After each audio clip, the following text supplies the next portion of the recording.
Hello everybody, CVH here, and today I played in the TESL Champion Series 16-man Sunday tournament, casted by Bradford Lee and Schwitty. You may have seen it on Twitch. I'll be linking the TESL Champion Series Twitch channel and their Twitter down in the description so you guys can check them out. They run some pretty fantastic tournaments, and if you guys are looking to get in the competitive scene, I recommend checking them out for sure. But I was actually able to take first place of the single elimination tournament, and I thought I would take today's video and talk about the 3 decks I brought because it was a best of 5 single elimination format using the last class standing format, which is adapted from Hearthstone's last hero standing format, a very popular format for competitive tournaments. So basically what happens in the last hero standing or last class standing format is both players bring 3 classes to the table. For example, I brought Scout, Mage, and Sorcerer for each of my matches, which we're getting into in a minute. And you blind pick the first game. You tell your opponents your classes, but you can pick whatever you want for game 1. You play your game. The winner has to keep playing the same deck for game 2, and the losing deck is eliminated. So if I start with Scout and I lose, I can no longer play my Scout deck. So then I can choose one of my other 2 decks. I can choose whatever one I pick. I don't need to tell my opponent in advance or anything. They have to stay with the same deck anyway.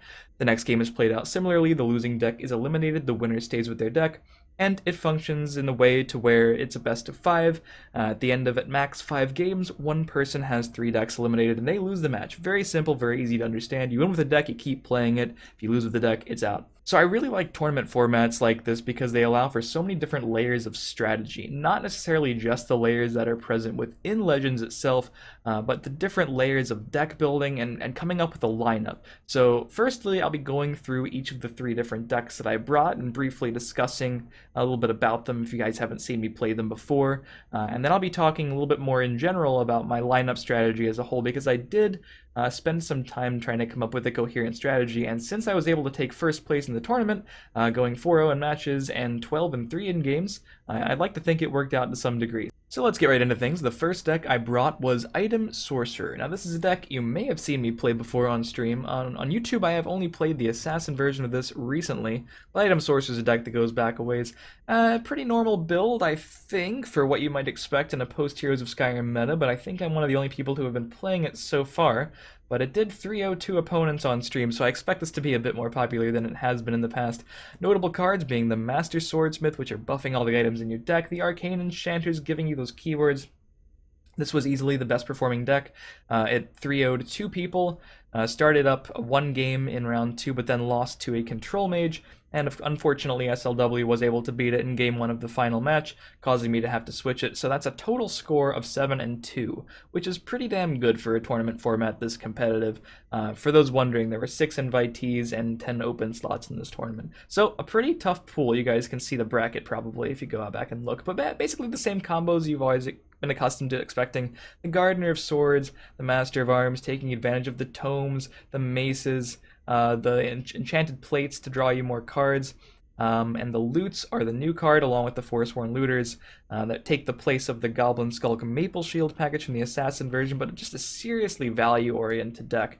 Can play aggressively with the typical sorcerer cards you see in mid-range sorcerers, and it can also play a slower game, and a lot of that's because Arcane Enchanter can allow you to roll Drain. It seems like sort of an iffy proposition, but the fact that you can slow the game down with all of your, because everything is pretty cheap in this deck, so you can really slow the game down and take over the board early, and then rely on a Drain roll later to get you back into things if you can just stall long enough. That's the first deck I brought. I thought it was incredibly powerful leading up to the tournament, and I think I was correct in assuming that. The second deck was a Support Control Mage. I'm gonna get this one out of the way. I only played, actually, I think it was 2 games with the deck.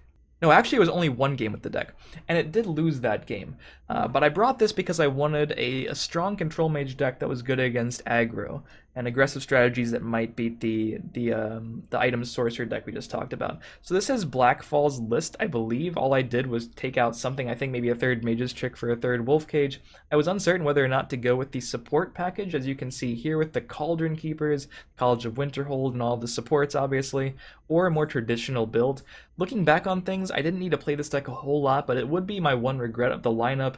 I did spend a lot of time thinking about my overall lineup strategy moving into the event, but I didn't really spend as much time testing the decks themselves and really grinding out practice matches as I would if we were leading to a truly huge competitive event. So this would be one thing that I think maybe should have been the more traditional control mage, at least for my personal comfort zone. If there was one deck I was going to play suboptimally, it's probably going to be this one, because I just didn't have too much experience playing the support variant of it. But the third deck I did have a lot more experience with, and that is Ram Scout. Not just any Ram Scout, Dragon Ram Scout, featuring a bunch of the new Heroes of Skyrim cards.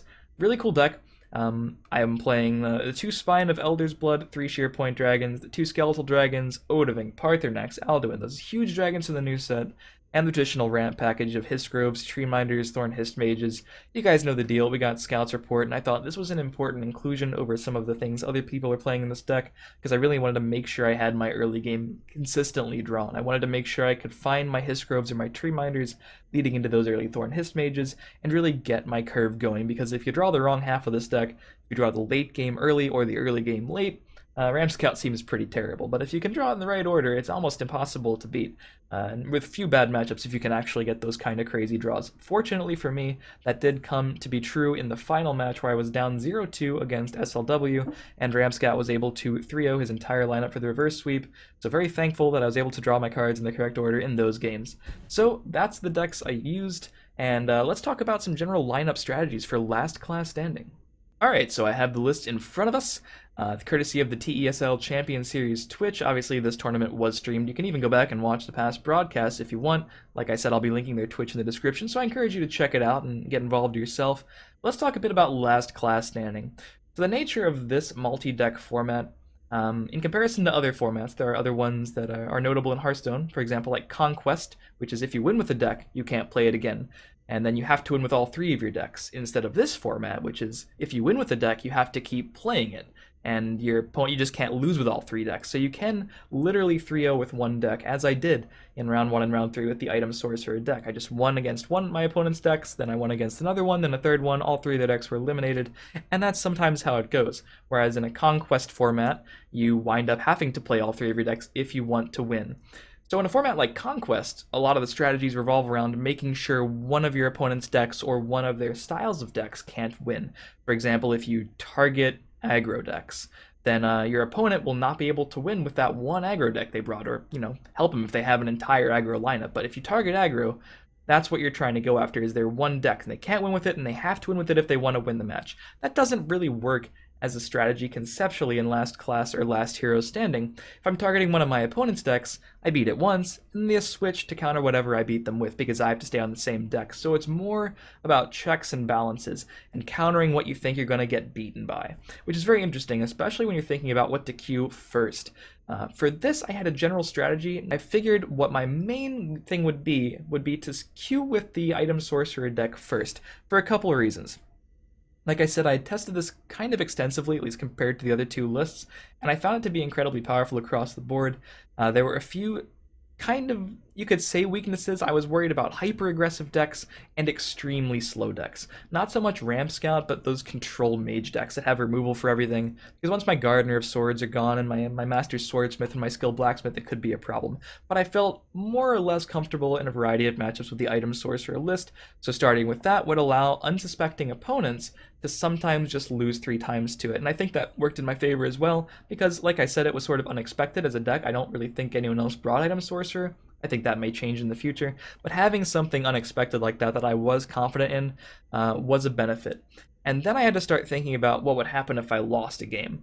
Like I said, my main concerns were hyper-aggressive decks and those slow control mage decks. So if I lose to a hyper-aggressive deck, I want a control mage deck to queue into to counter those hyper-aggressive decks. So let's say I lose to aggro Prophecy Battle Mage. For whatever reason, couldn't get enough removal, couldn't roll Drain on the right time, or in time enough for the Arcane Enchanters to save me.